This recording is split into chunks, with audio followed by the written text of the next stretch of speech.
Welcome to our channel. Nellore పక్కన సుమారుగా 370 ఎకరాలు, ఎకరా 10 కోట్లు, 2,000 కోట్ల రూపాయలకు పైగా భూమి విలువ. జగన్మోహన్ రెడ్డి ముఖ్యమంత్రిగా ఉన్నప్పుడు సలహాదారులు ఆ భూమిపై కన్ను వేసి కొట్టేసే ప్రయత్నం చేశారు. ఇవాళ ఆ వాస్తవాలు బయటపడతా ఉన్నాయి.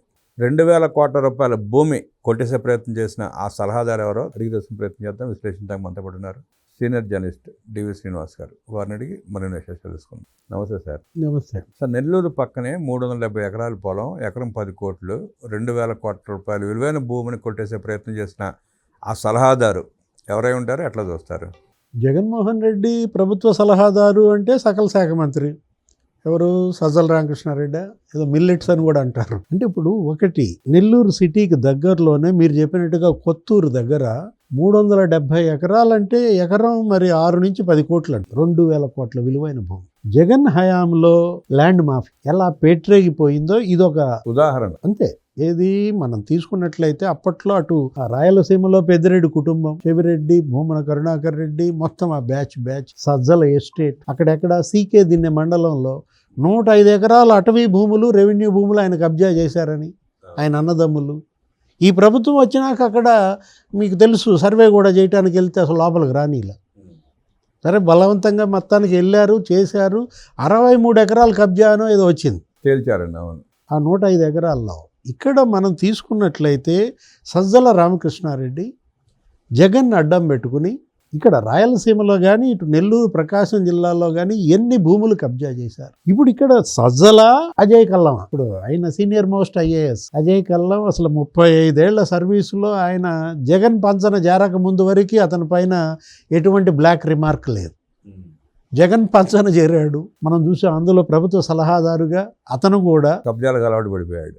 ఎన్ని భూముల ఆరోపణలు ఆయన పైన. అప్పట్లో ఏంటి, శ్రీశైలం, అసలు ఆ శ్రీశైలం గుడే మింగాలని చూశారని, మల్లికార్జున స్వామి దేవాలయం, ఏనుగు చెరువు, ఏదో సుబ్రహ్మణ్య స్వామి ట్రస్ట్ అని ఒకటి పెట్టి ఆ ట్రస్ట్కి ఈయనే ట్రస్టీగా అజయ్ కల్లం దగ్గర 22 ఎకరాలు. అంటే ఆ 22 ఎకరాలు అడ్డం పెట్టుకుని శ్రీశైలం దేవస్థానం భూములు మొత్తం కొట్టేసే ప్రయత్నం చేశారండి. ఏదో ఏంటది, అదేదో విబి టెక్నోక్రాఫ్ట్స్ అనేదాన్ని ఒకదాన్ని తీసుకొచ్చి అక్కడ ఏదో పెద్ద ఒక ఆలయాలు నిర్మిస్తామంటూ ఏదో పెద్ద ఒక ఫోటో జగన్మోహన్ రెడ్డిని తీసుకెళ్ళి ఒక పెద్ద ప్లాను, ఆయన ఆఫీస్లో చర్చ, గ్రాఫిక్స్ క్రియేట్ చేశారు. దేవుడే కాపాడుకున్నాడు. అంటే అటు శ్రీశైలం, ఇటు తిరుపతి, ఇక్కడ సింహాచలం, అసలు మొత్తం ఆలయాలపైనే వీళ్ళు కన్నేసి, అటు తిరుపతి మనం చూసాం మఠం భూములు, హతీరాంజీ మఠం లేకపోతే బుగ్గ మఠం భూములు మిగిల్చారా. 10,000 కోట్ల రూపాయలు విలువైన భూములు అంటండి హతీరాంజీ మఠం. మొత్తం ఇవాళ దాని మీద అసలు అంత ఆస్తి ఉన్న ఆ మఠానికి వచ్చే ఆదాయం 15 కోట్లు అంట. బుగ్గమఠం భూములు మరీ ట్రాజడీ. 125 ఎకరాల్లో అక్కడ మిగిలింది 2.5 ఎకరాలు. అంటే అసలు తిరుపతి దేవస్థానం, అక్కడ ఆ తిరుపతిలో జరిగినటువంటి భూ ఆక్రమణలు, చెవిరెడ్డి భాస్కర్ రెడ్డి గూడూరులో అంట 260 ఎకరాలు అంట. అసలు మీకు ఎట్లా చెప్పమంటారు, ఎన్ని కథలు చెప్పమంటారు? అసలు జిల్లాకు ఒక కథ, నియోజకవర్గానికి ఒక కథ, గ్రామానికి.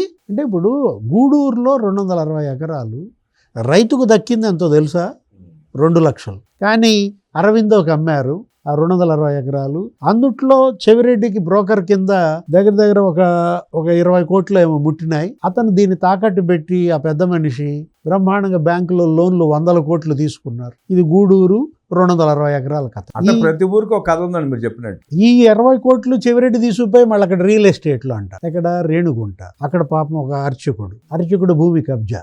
ఆమె పేరేంటి, ఆ పూజారి భార్య రేణుక. ఆమె భూమిని కబ్జా చేసి అతని కొడుకులు, వాళ్ళ కంపెనీలు, ఏ విధంగా రియల్ ఎస్టేట్. అంటే చెవిరెడ్డే కాదు ఎక్కడ ఇప్పుడు మీరు చెప్తున్న అజయ్ కల్లం నిన్న లేటెస్ట్గా 1 వీక్ బ్యాక్ చదివా, విశాఖపట్నంలో భోగాపురం ఎయిర్పోర్ట్ దగ్గర కబ్జాలు. జవహర్ రెడ్డే కాదు, అజయ్ కల్లం పేరిట రిజిస్ట్రేషన్ కూడా డాక్యుమెంట్స్తో సహా, మీరు ఏదో పేపర్లో మనం చూసాం, ఆయన ఫోటోతో సహా. అంటే ఇప్పుడు సలహాదారులుగా మీరేంటి, అసలు జగన్మోహన్ రెడ్డి మిమ్మల్ని తీసుకుందే దీనికోసమా? రాష్ట్రాన్ని దోచుకోవడానికి జగన్మోహన్ రెడ్డి సలహాలు ఇచ్చి ఆ ముసుగులు వీళ్ళు దోచుకున్నారు. వీళ్ళు సలహాదారులు కాదు, వీళ్ళు బకాసురులే భూ బకాసురులు. అంటే ఇప్పుడు ఎక్కడ విశాఖపట్నంలో విజయసాయిరెడ్డి, సుబ్బారెడ్డి, అసలు సుబ్బారెడ్డి పిఏ అయితే 13 ప్లాట్లు కొన్నాడు. ఎవరైనా చిన్నప్పని. చిన్నప్పని. అంటే ఒక పిఏ కేవలం ఎంత అంటే అతని జీతం అంట 5 ఏళ్ల కలిపి కూడా 65 లక్షలు అంట. కానీ అతని బ్యాంక్ బ్యాలెన్స్ ఎంతో తెలుసా? 4.5 కోట్లు అంటున్నారు. అతని పేరిట 13 ప్లాట్లు. అంటే ఎట్లా అక్కడ రామబ్రహ్మం గారు ఒక విశాఖ సరౌండింగ్స్లోనే 40,000 కోట్ల రూపాయలు విలువైన భూమి కబ్జా. వీళ్ళందరూ కలిసి అసలు అక్కడ వెంకోజీ ఆశ్రమం భూమి కబ్జా, కార్తీక వనం కబ్జా, మొత్తం ఏకది అసలు విశాఖలో ఉన్నటువంటి దేవాదాయ భూములు. ఆమెను అడ్డం పెట్టుకున్నాము ఎవరో ఎండోమెంట్ కమిషనర్, అసిస్టెంట్ కమిషనర్ శాంతి, ఇప్పుడు ఏదో జైల్లో ఉన్నట్టు.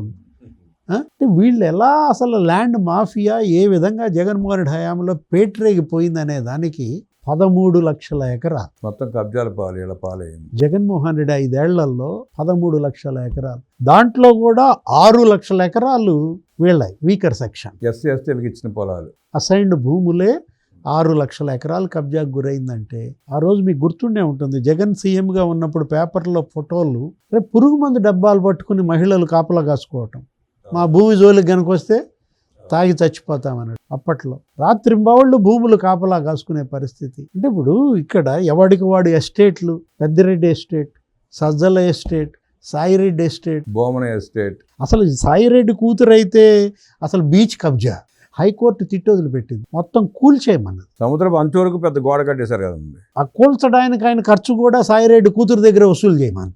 జీవీఎంసీని అసలు మామూలు అక్షంతలేదు. అంటే వీళ్ళు ఏ విధంగా అటు దేవాదాయ భూములు, లేకపోతే రెవెన్యూ భూములు, పోరంబోకు, రెవెన్యూ పోరంబోకు, కొండ పోరంబోకు, అటవీ భూములు, చెరువులు, దేన్ని వదిలిపెట్టలేదండి. గతంలో ఏంటంటే ఆంధ్రప్రదేశ్లో ఒకడే బకాసురుడు అనుకునేవాళ్ళం. అదే ఏది వైఎస్ రాజశేఖర రెడ్డి హయాంలో ఆయన ఏమని చెప్పేటప్పుడు అసెంబ్లీలో, నాకు తెలియకుండా మా నాన్న కొన్నాడనో ఏదో చెప్పి. ఆ రోజు 610 ఎకరాలు మీరు 1000 ఎకరాలు అన్నారులే ఇడుపులపాయ ఎస్టేటు ఆక్రమించింది. అది హెలికాప్టర్లతో సహా తెలుగుదేశం అప్పట్లో చంద్రబాబు ఆయన ఏం చేశారు, ప్రెస్ ఇచ్చారు, మీడియా అంతా అది ఎక్స్పోజ్ చేసింది. అందులో చెరువులు ఉన్నాయి, వాగులు ఉన్నాయి, వంకలు ఉన్నాయి, రెవెన్యూ భూమి ఉంది, అటవీ భూమి ఉంది, అన్ని సహా వాళ్ళు లిస్టు చదివితే రాజశేఖర రెడ్డి ఏమన్నాడు, 610 ఎకరాలు అది వాస్తవమే, అసైన్డ్, మా నాన్న తెలియకుండా కొన్నాడు, ఇచ్చేస్తున్నా, శాసనసభలో అధికారికంగా ప్రకటిస్తున్నా అన్నాడు. మరుసటి రోజు నాలుక మడతేశాడు. పొరపాటు 610 కాదంట, మా నాన్న కళ్ళలోకి వచ్చి చెప్పాడు అది 310 అన్నాడు. హ్యాండ్ ఓవర్ చేస్తున్నాడు, హ్యాండ్ ఓవర్ చేయలేదు కదా సార్. అది ఇప్పటికి కూడా ఏది ఆయన చచ్చిపోయి ఇప్పటికి 14-15 ఏళ్ళు అవుతుంది, ఇప్పటికి కూడా అందులో సెంటు భూమి హ్యాండ్ ఓవర్ చేయలేదు. ఇడుపుపై మొత్తం 2000 ఎకరాలకు పైగా ఉందండి సార్ అది ఎస్టేట్. ఇప్పుడు ఆ సరస్వతి పవర్ భూములు, పవన్ కళ్యాణ్ మొన్న వెళ్ళాడు ఒక సంవత్సరం క్రితమే ఏమో, ఎరపతినేని శ్రీనివాసరావు వాళ్ళందరూ పర్యటించి అసలు అంతా అటవీ భూములు, చెరువులు అది మొత్తం బయట పెట్టారు. ఎంతని సర్వే తేలింది, 23 ఎకరాలు ఏమో కబ్జా అన్నారు సరస్వతి పవర్ భూముల్లోనే. అంటే అప్పట్లో ఉన్నది ఒకడే బకాసురుడు, ఇప్పుడు 40 మంది, 40 కాదు, 175 కాదు, గ్రామాన బకాసురుల్ని ఎలా పెంచి పోషించాడు అనే దాంట్లో అతను అసలు రేపొద్దున మళ్ళా నిన్న చూసా వస్తుంటే ఏది అతను ఏదో మాట్లాడుతున్నాడు జోగి రమేష్, నూజివీడులోనే అక్కడ మాట్లాడుతూ జనమంతా బాధపడుతున్నారంట, జగనే ఉండి ఉంటే అనుకుంటున్నారంట. ఈ కూడా మిగిల్చేవాడు కాదు మనకనే. జగనే ఉండుంటే ఇవాళ సెంటు భూమి మిగిలేదా, ఇవాళ భయపడుతోంది అది కదా. జగన్మోహన్ రెడ్డి పెట్టిన సలహాదారులు ఆక్రమించుకుని కబ్జాలు చేసిన 1000 ఎకరాల గురించి అనేక విషయాలు మనతో పంచుకున్న డివి శ్రీనివాస్ గారు ధన్యవాదాలు తెలియజేస్తూ నమస్కారం.